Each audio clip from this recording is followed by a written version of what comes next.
तो आज हम लोग पढ़ेंगे विज्ञान कक्षा 10 का चैप्टर नंबर 1 रासायनिक अभिक्रिया एवं समीकरण। ठीक है। तो सबसे पहला चीज है कि रासायनिक अभिक्रिया क्या होता है। ये जो रासायनिक अभिक्रिया है ये होता क्या है। तो रासायनिक अभिक्रिया में जब दो पदार्थ को आपस में मिलाया जाता है तो एक नया पदार्थ का निर्माण होता है और वो नया पदार्थ का जो गुण होगा वो दोनों पदार्थ से अलग होगा। ठीक है। तो लिखना है कि दो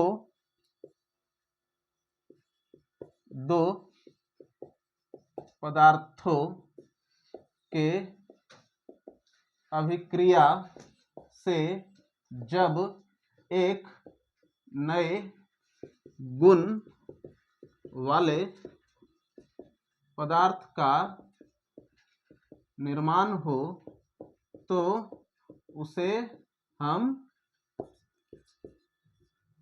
रासायनिक अभिक्रिया कहते हैं। ठीक है। ये तो हो गया आपका इसका डिफिनेशन। ठीक है, परिभाषा। तो मान लीजिए ए है कोई सब्सटेंस और कोई चीज है बी। ये लोग को जब हम लोग आपस में अभिक्रिया करवाएं, रिएक्शन करवाएं तो ये बनता है ए बी। ठीक है। और ये ए बी जो है इसका गुण अलग होगा ये दोनों पदार्थ से। ठीक है। ये ए बी का जो निर्माण हुआ है ए और बी का अभिक्रिया करवाने से, तो इसका जो गुण होगा वो क्या होगा, गुण अलग होगा। तो हम लोग यहीं पे देख लेते हैं। तो ए बी जो ये मिल रहा है इसी को बोलते हैं हम लोग अभिकारक। क्या बोलते हैं, अभिकारक। और जो बना उसको बोलते हैं हम लोग उत्पाद, इंग्लिश में प्रोडक्ट, इसको रिएक्टेंट। ठीक है। तो जैसे कि मान लेते हैं हम लोग Mg+O, ये क्या दे रहा है, MgO। तो मैग्नीशियम और ऑक्सीजन को जब हम लोग साथ में अभिक्रिया करवाएं तो ये क्या दे रहा है, मैग्नीशियम ऑक्साइड। और ये मैग्नीशियम ऑक्साइड जो होगा यहाँ का ऑक्सीजन से इसका गुण अलग होगा और ये मैग्नीशियम से भी इसका गुण अलग होगा। तो यहाँ पे जो M और O है वो क्या हो गया, अभिकारक। ठीक है। और सॉरी Mg और MgO जो है वो हो गया आपका उत्पाद। ठीक है। Mg+O ये क्या हो गया, अभिकारक। और MgO मैग्नीशियम ऑक्साइड ये हो गया आपका उत्पाद। मतलब कि Mg और O ये क्या हो गया, आपका अभिकारक। और MgO मैग्नीशियम ऑक्साइड ये हो गया आपका उत्पाद। यहां तक किसी को समझने में कोई दिक्कत है? तो एक बार आप लोग इसको स्क्रीनशॉट ले लीजिए और हम लोग आगे बढ़ते हैं। चलिए आप लोग लीजिए स्क्रीनशॉट तब तक।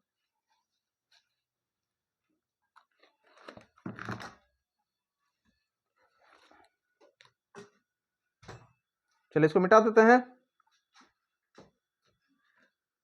हो गया स्क्रीनशॉट? चलिए ठीक है।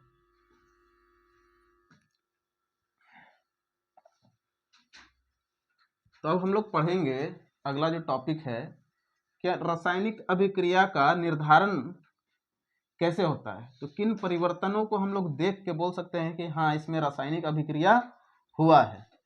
ठीक है। क्या है, तो किन परिवर्तन के आधार पर रासायनिक अभिक्रिया का निर्धारण होता है। तो ये हो गया आपका एक टॉपिक। मतलब कि कौन कौन सा हम लोग परिवर्तन देखेंगे, कौन कौन सा चेंजेस हम लोग देखेंगे परिवर्तन, जिससे हम लोग बोल सकते हैं कि हाँ रासायनिक अभिक्रिया हुआ है। तो अगर हम लोग जैसे कि A+B को अभिक्रिया करवा के हम लोग को AB प्राप्त होता है। ठीक है। तो इस अभिक्रिया के दौरान अगर अवस्था में परिवर्तन होता है, ठीक है, अवस्था में अगर परिवर्तन होता है तो हम लोग बोलेंगे कि हाँ रासायनिक अभिक्रिया हुआ है। अगर रंग में परिवर्तन होता है, रंग रूप में परिवर्तन होता है, अगर रंग रूप में परिवर्तन होता है तो हम लोग बोलेंगे कि हाँ रासायनिक अभिक्रिया हुआ है।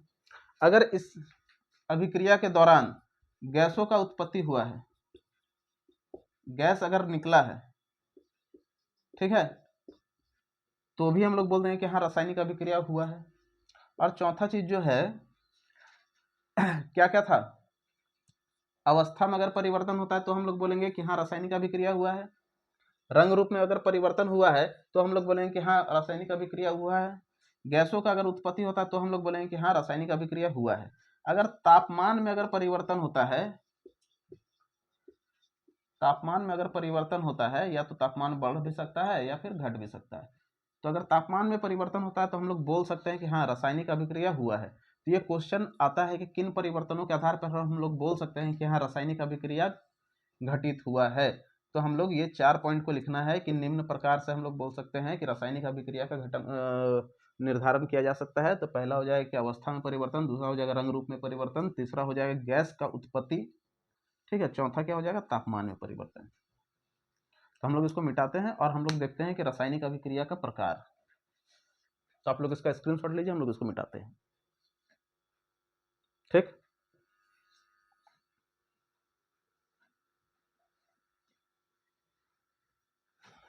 तो ये जो है पूरा एनसीईआरटी बेस्ड क्लास है, ठीक है, और एनसीईआरटी ही पढ़ना है। अगला जो आता है वो है रासायनिक अभिक्रिया के प्रकार। तो पहला जो प्रकार हो जाएगा उसको बोलते हैं संयोजन, संयोजन अभिक्रिया। दूसरा हो जाएगा आपका वियोजन अभिक्रिया। तीसरा हो जाएगा आपका विस्थापन, विस्थापन अभिक्रिया। और चौथा जो है वो हो जाएगा आपका द्विविस्थापन अभिक्रिया, ठीक है। तो पहला क्या हो गया, संयोजन अभिक्रिया। दूसरा जो प्रकार है वो क्या हो गया, वियोजन अभिक्रिया। तीसरा क्या हो गया, विस्थापन अभिक्रिया। और चौथा क्या हो गया, द्विविस्थापन अभिक्रिया। तो हम लोग अब पहला वाला को देखते हैं कि पहला वाला क्या बोल रहा है, संयोजन, संयोजन अभिक्रिया, ठीक है।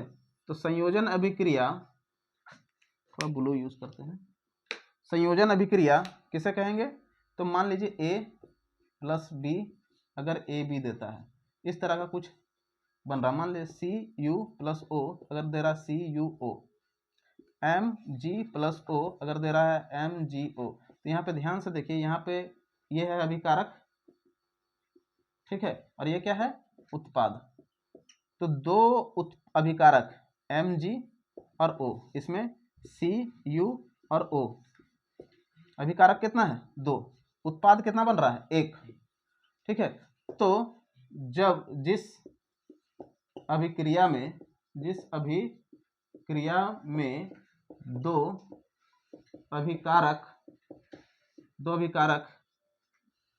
अभिकारक आपस में अभिक्रिया कर एक उत्पाद का निर्माण करे तो उसे संयोजन अभिक्रिया कहते हैं। तो मतलब है कि जब दो अभिकारक मिल करके एक उत्पाद का निर्माण करें, दो अभिकारक, यहाँ दो अभिकारक है, एक उत्पाद है, तो दो अभिकारक मिल करके जब एक उत्पाद का निर्माण करे तो वैसे अभिक्रिया को हम लोग संयोजन अभिक्रिया के नाम से जानते हैं, ठीक। अब हम लोग देखेंगे वियोजन अभिक्रिया को, इसको मिटा देते हैं हम लोग, संयोजन वाला को। आप लोग इसका स्क्रीनशॉट तब तक ले लीजिए और हम लोग आगे बढ़ के वियोजन अभिक्रिया को देखते हैं। चलिए,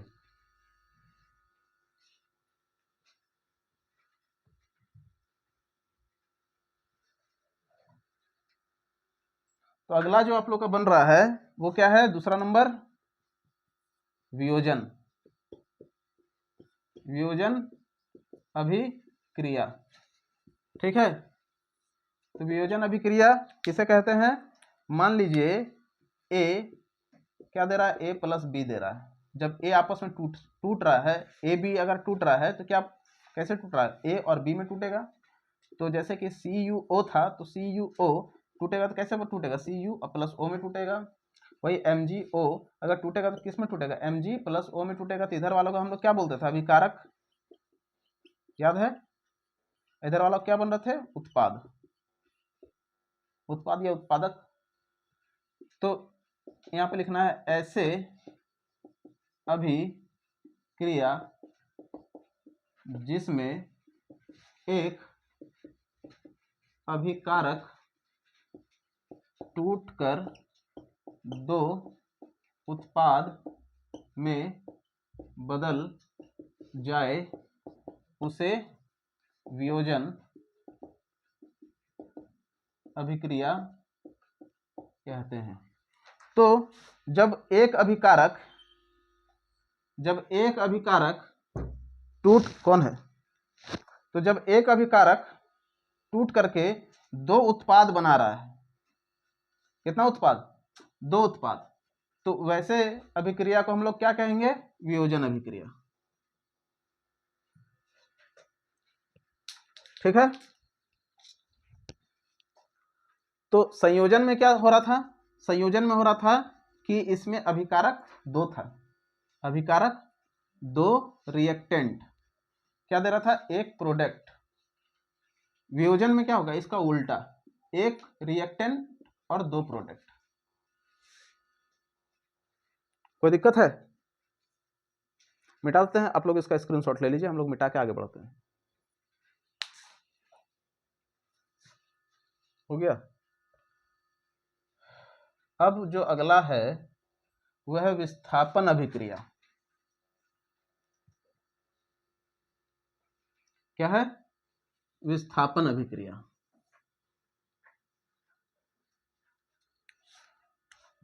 थर्ड नंबर, विस्थापन अभिक्रिया।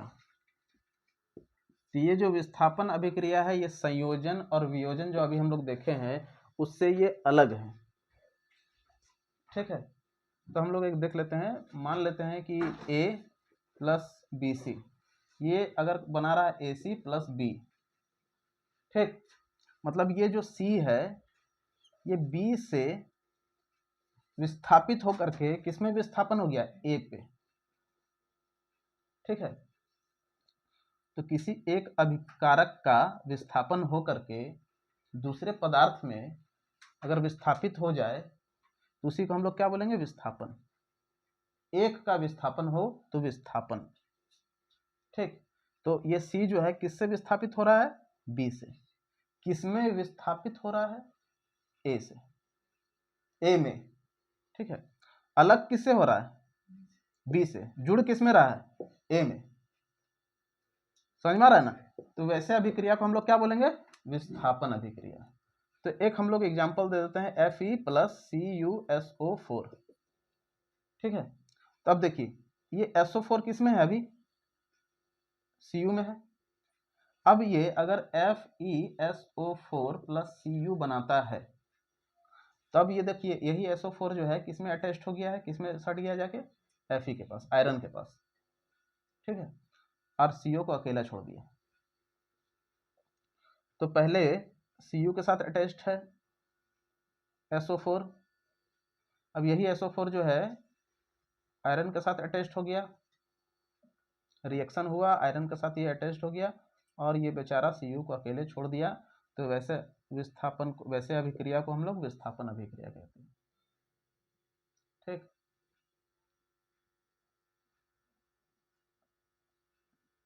पहले ये इससे अटैच्ड नहीं था। किससे अटैच्ड था? Cu से। कौन? SO4। ठीक है, जैसे रिएक्शन हुआ ये SO4 जो है ये बदल गया इंसान। अब जैसे ये इंसान बदला SO4, ये इंसान बदल के किस पे अटैच्ड हो गया? Fe पर। छोड़ा किसको? Cu को। अब Cu क्या हो गया? अकेला। समझ रहा है? तो हम लोग यहाँ पे लिखेंगे ऐसे अभिक्रिया जिसमें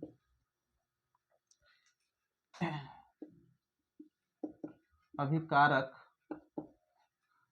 में एक विस्थापन हो उसे विस्थापन अभिक्रिया कहेंगे।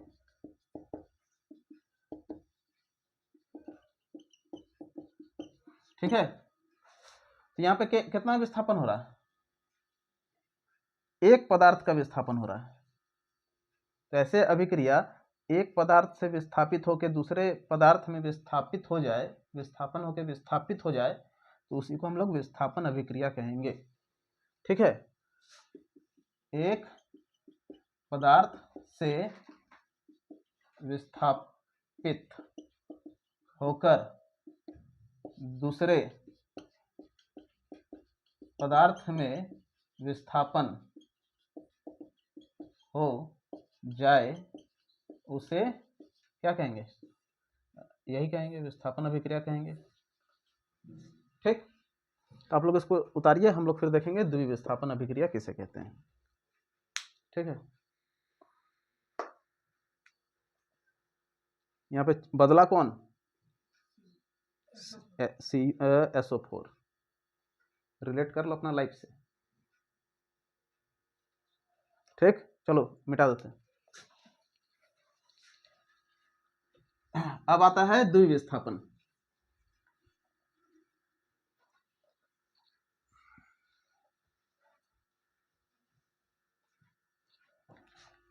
चार नंबर क्या है? द्विविस्थापन अभिक्रिया। इसमें पूरा पूरा एक्सचेंज हो जाएगा। ठीक है, तो जैसे कि हम लोग ले लेते हैं कोई भी एक उदाहरण ले लेते हैं। ठीक है, जैसे कि NaSO4 प्लस BaCl2। ठीक है, तो अब ये SO4 और ये Cl2। ठीक है, ये SO4 जो है Na को छोड़ देगा और किस में अटैच हो जाएगा? Ba में। इसमें क्या है फिर? Cl जो है, Cl Ba को छोड़ देगा और अटैच किस में हो जाएगा? Na में। ये छोड़ के कहाँ जा रहा है? इसमें। ठीक है, तो जैसे कि AB प्लस CD क्या हो जा रहा है? देखो, BC प्लस AD। ये B A को छोड़ के कहाँ जा रही है? C के पास। और ये जो D है वो C को छोड़ के A के पास। ठीक, तो द्विविस्थापन ऐसे अभिक्रिया जिसमें दोनों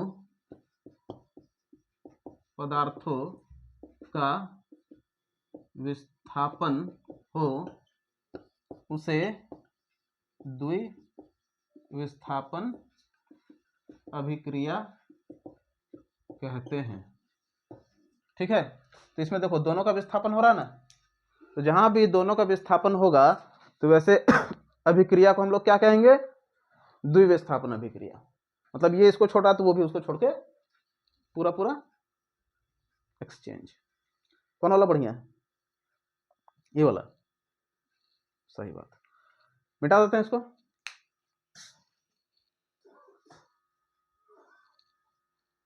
आप लोग इसका स्क्रीनशॉट लेते रहिएगा और नोट्स के रूप में बनाइएगा। ठीक है,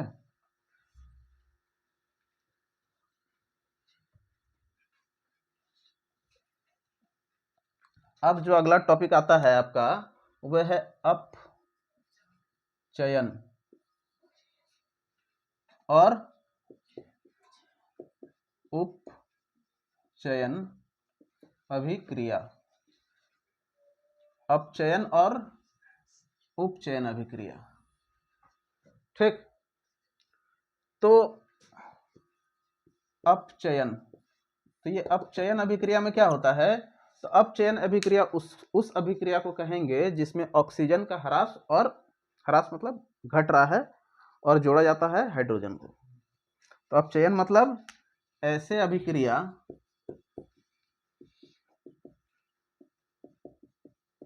जिसमें ऑक्सीजन को घटाया जाए और हाइड्रोजन को जोड़ा जाए। ठीक है, मतलब ऑक्सीजन को माइनस और हाइड्रोजन को प्लस।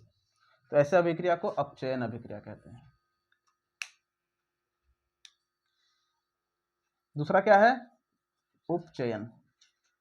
तो ये उपचयन अभिक्रिया किसे कहेंगे, तो उपचयन अभिक्रिया उसे कहेंगे जस्ट इसका उल्टा। तो ऐसे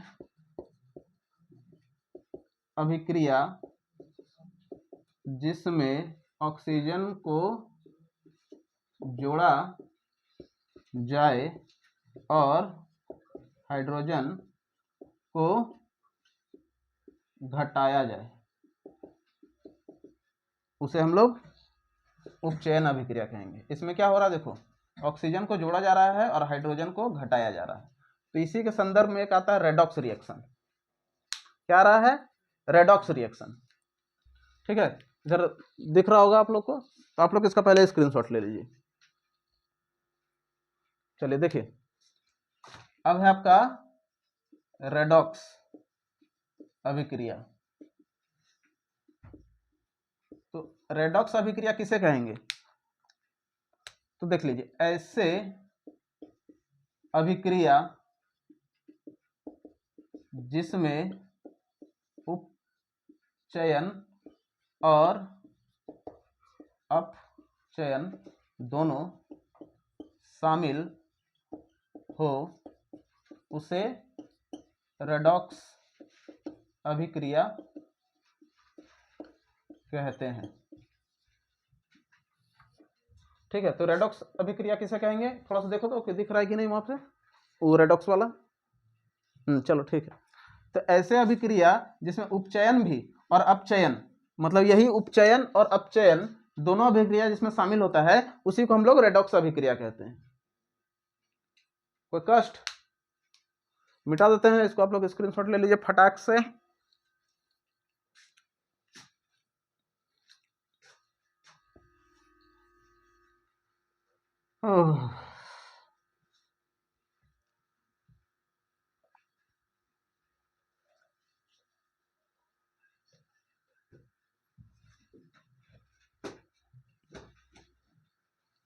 अब अगला जो आप लोग का टॉपिक है वो है ऊष्माक्षेपी। क्या है, ऊष्माक्षेपी अभिक्रिया और ऊष्माशोषी अभिक्रिया। ठीक है, ऊष्माक्षेपी और ऊष्माक्षेपी, कोई दिक्कत, तो इसको इंग्लिश में हम लोग बोलते हैं एक्सोथर्मिक रिएक्शन और एंडोथर्मिक रिएक्शन। ठीक, एक्सोथर्मिक रिएक्शन और एंडोथर्मिक रिएक्शन। ऊष्माक्षेपी अभिक्रिया यानी कि एक्सोथर्मिक रिएक्शन उसे कहेंगे जिस अभिक्रिया में ऊष्मा का उत्सर्जन हो, उसे ऊष्माक्षेपी अभिक्रिया कहते हैं। ठीक है, तो कोई भी अगर अभिक्रिया है जिसमें ऊष्मा का उत्सर्जन हो रहा है, ठीक है, क्या हो रहा है, तो हीट रिलीज हो रहा है। ठीक है, अगर हीट रिलीज हो रहा है, ऊष्मा का उत्सर्जन हो रहा है, तो उसी को एक्सोथर्मिक यानी कि ऊष्माक्षेपी अभिक्रिया कहेंगे। और ऊष्माशोषी अभिक्रिया किसे कहेंगे, तो ऐसे अभिक्रिया जिसमें ऊष्मा का उपयोग हो उसे उष्मा शोषी अभिक्रिया कहेंगे। ठीक है, यहाँ पे देखो ऊर्जा का उत्सर्जन हो रहा है, उष्मा का उत्सर्जन हो रहा है, यहाँ पे उष्मा का उपयोग हो रहा है।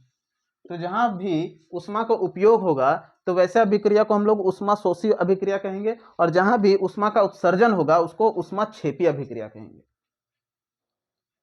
कोई दिक्कत है क्या?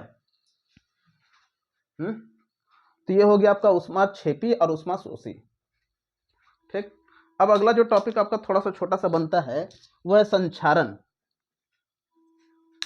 ठीक है, तो ये संक्षारण क्या होता है? तो मान लीजिए कोई भी पदार्थ है, हम लोग अगर उसको खुला छोड़ देते हैं तो उसमें जंग लग जाता है, ना। अगर कोई मान लो लोहा का कोई पदार्थ है, अगर वो हवा, नमी, पानी के संपर्क में अगर वो आएगा तो क्या होता है? जंग लग जाता है। कोई दिक्कत है? तो उसी को संक्षारण कहेंगे। अब इसी जंग लगने से हम लोग को उसको रोकना है। ठीक है, तो वही जो संक्षारण है उससे हम लोग को क्या करना है? उसको बचाना है। तो उसके लिए हम लोग क्या यूज करेंगे? पेंट, क्या? पेंट। ठीक है, एक होता है गैल्वेनाइजेशन। तो ये सब प्रक्रिया है जिसके माध्यम से हम लोग जो संक्षारण होने वाला वस्तु है उसको हम लोग बचाते हैं। तो उसको हम लोग अगले वीडियो में देखेंगे, और अगले वीडियो में हम लोग कुछ क्वेश्चन भी सॉल्व करेंगे जिससे आपका जो इसमें एक आता है संतुलित करने के लिए। ठीक है, जो अभिक्रिया है उसको संतुलित करें। तो अभिक्रियाओं को संतुलित करने से जो एनसीईआरटी में दिया हुआ है उसी को हम लोग हल करेंगे नेक्स्ट वीडियो में। तो आज के वीडियो में बस इतना ही। Thank you. Like, subscribe and share my channel. Love you.